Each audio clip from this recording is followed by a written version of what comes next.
అందరికీ మరణాత. మోషే సుఖోపవాసములలోని 21వ దినము. అంశము సన్నిధి అనుభవములు. వాక్యము నిర్గమాకాండము 24వ అధ్యాయము 1 నుండి 11వ వచనము వరకు. ప్రార్థన.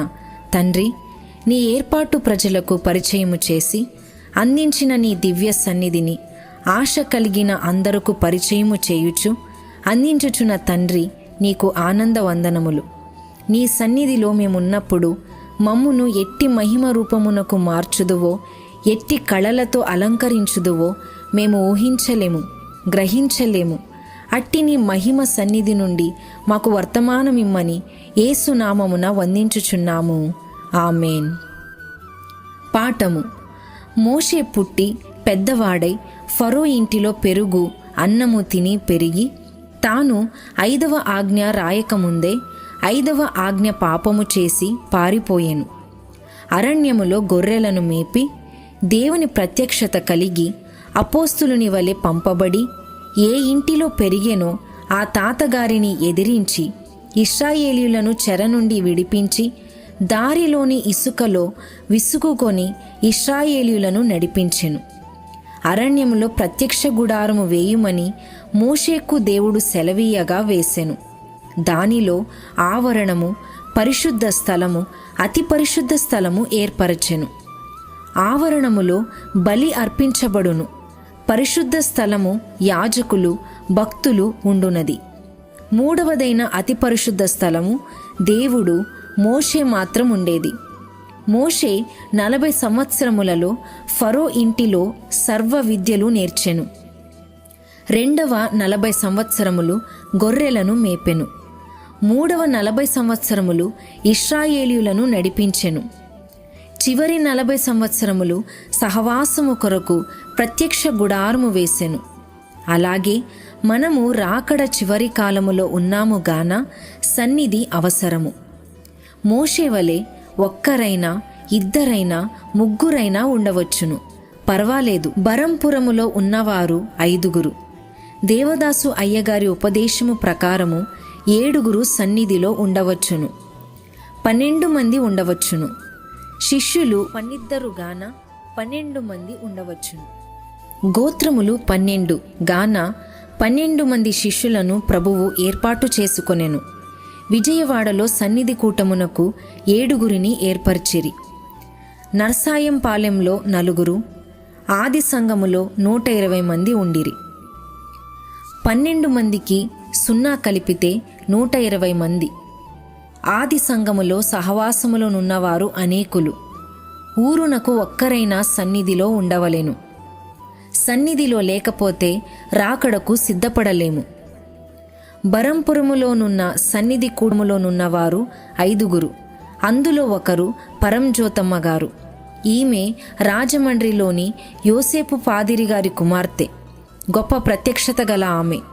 వారికి 4 మగబిడ్డలు, 4 ఆడబిడ్డలు. బిడ్డలందరూ గొప్ప ప్రత్యక్షత గలవారే. ఆలిసమ్మ గారు ఒకరు, మేరిమ్మ గారు ఒకరు. వీరికి గొప్ప ప్రత్యక్షతలు గలవు. వీరును 5గురులోని వారు.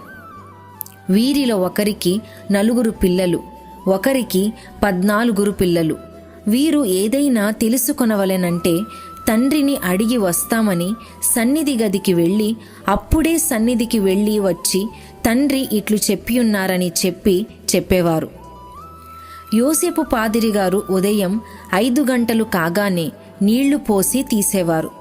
లేవగా ప్రార్థన చేసి పిల్లలను తిరిగి పండుకొనేమనేవారు. ఎక్కడి వారిని అక్కడే ఉంచి ప్రార్థన చేసేవారు. పిల్లలు బడికి వెళ్ళేటప్పుడు ప్రార్థన చేసేవారు. సమయము లేకపోతే అందరూ కలిసి పరలోక ప్రార్థన చేసేవారు. ఎక్కడ పనివారిని అక్కడే నుంచి పిల్లలను అక్కడే ఉంచి ప్రార్థన చేసేవారు. ఎం దేవదాసు అయ్యగారు లూదర్గిరిలో ఉన్నప్పుడు పిల్లలు మధ్యాహ్నము అన్నము తిని పాట పాడిన వెంటనే అయ్యగారు నెమ్మదిగా ప్రార్థన హాలులోనికి వెళ్ళి ఒక మాట ప్రార్థన చేసేవారు. ప్రభువా, నీవు త్వరగా వచ్చుచున్నావు, మమ్మును త్వరగా సిద్ధపరచుము అని చిన్న ప్రార్థన చేసేవారు. పిల్లలు కొందరు వచ్చేటప్పటికి ప్రార్థన అయిపోయేది. గాన ప్రార్థనా సమయములో ఎక్కడివారు అక్కడే ఉండవలెను. అంటే మోషే కాలములో మేఘము ప్రత్యక్షపు గుడారము మీదికి రాగానే ఎక్కడ ఉన్న ఇశ్రాయేలీయులు అక్కడే ఎవరి డేరాల ముందు వారు చేతులు జోడించి ఉండేవారు. అట్లే మీరును ఎక్కడివారు అక్కడే చేతులు జోడించండి. ఒక విశ్వాసి చనిపోయేటప్పుడు అయ్యగారు అక్కడునున్నారు. ఆమెతో అయ్యగారు, అమ్మా, నీవు పరలోకమునకు వెళ్ళుచున్నావు, అక్కడున్న మన వారందరినీ అడిగినానని చెప్పుమనగా ఆమె చెప్పుదుననెను. ఒక పట్టణములో 6 గంటలకు గుడి గంట కొట్టేవారు. సంఘస్థులు వచ్చేవారు. కీర్తన పాడి వాక్యము చదువుట, ప్రార్థించుట, వెళ్ళిపోవుట చేసేవారు. ప్రతి దినము ఆయన ఒక క్రొత్త తలంపైన ఇయ్యవలెను. ఇర్మియా గ్రంథము 12వ అధ్యాయము 1వ వచనము. దేవా, నీవు కృపాసత్యములు గలవాడవే గాని లోకములో దుష్టులు ఉన్నారెందుకు అను ప్రశ్నలు కలిగిన వారికి ఒక్క తలంపైన ఇయ్యవలెను. ఆర్సీఎం వారు గంట కొట్టగానే ఎక్కడి వారక్కడ ప్రతిదినము జపము చేయుదురు. మత గురువుతో ఎవరైనా మాట్లాడుచున్నను గంట వినబడగానే లేక టైము కాగానే సంభాషణ మాని జపము చేసి మరలా పని ప్రారంభించును. వారికి ఈ గొప్ప అలవాటున్నది. మొదట పరంజ్యోతమ్మ గారికి ప్రత్యక్షత కలుగగా సహోదరులు వారికి లేదని కష్టము పెట్టుకొనిరి. గాని ఆమె, ప్రభువు మీకునూ ఇస్తారు, ప్రతివారికి సమయమున్నదనిరి.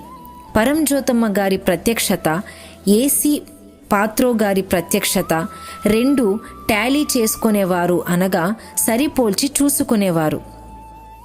1000 సంవత్సరముల పాలనలో ప్రభువునకు కిరీటము పెట్టేవారు స్త్రీలే. ఎందుకంటే పాపము వారి వలన వచ్చినందున వారు ఎక్కువ పని చేయుదురు. పరలోకమునకు వెళ్ళిన తరువాత విశ్వాసులకు ఇంకా పని ఎక్కువ ఉన్నది. కీర్తనలు పాడుట, ప్రభువు ముఖబింబము చూచుచుండుట, స్తుతించుట, పరిశుద్ధులతో దూతలతో సంభాషించుట. స్తుతించుట అనగా, ప్రభువా, ఇక్కడకు తీసుకుని వచ్చితివి, స్తోత్రములు అని చెప్పుట. ఈ స్తుతి అన్నిటికంటే గొప్పదయ్యుండును. ఇక్కడకు అనగా పాపలోకము నుండి పరలోకమునకు అనగా దేవుడుండే స్థలమునకు తెచ్చినావు గనుక వందనములు. బరంపురములో యోసేపు పాదిరి గారి మనుమరాలు పరంజ్యోతమ్మ గారి కుమార్తె చిన్న అమ్మాయే గాని ప్రార్థనా ధోరణి చాలా బాగుగానుండేది. డాక్టర్ ఆత్మనమ్మ మిస్సమ్మ గారు ఆమె ప్రార్థనకు ఆశ్చర్యపడేవారు. హెచ్ రత్నమ్మ గారు అక్కడికి వెళ్ళేటప్పటికీ ఆ అమ్మాయి BA చదువుచున్నది. అయ్యగారు పరంజ్యోతమ్మ సహోదరులతో చెప్పినదేమనగా, ఈ స్థితి మీకు కలుగుటకు మీ తండ్రి గారి ప్రార్థన అని చెప్పిరి. దీవెన. ఇట్టి సన్నిధి అనుభవములను మీరును కలిగి ఉండుటకు ఆయన సన్నిధిలో కూర్చుండే కుదురును, పట్టుదలను, దీక్షను పెండ్లి కుమారుడు మీకు దయచేయునుగాక. ఆమేన్.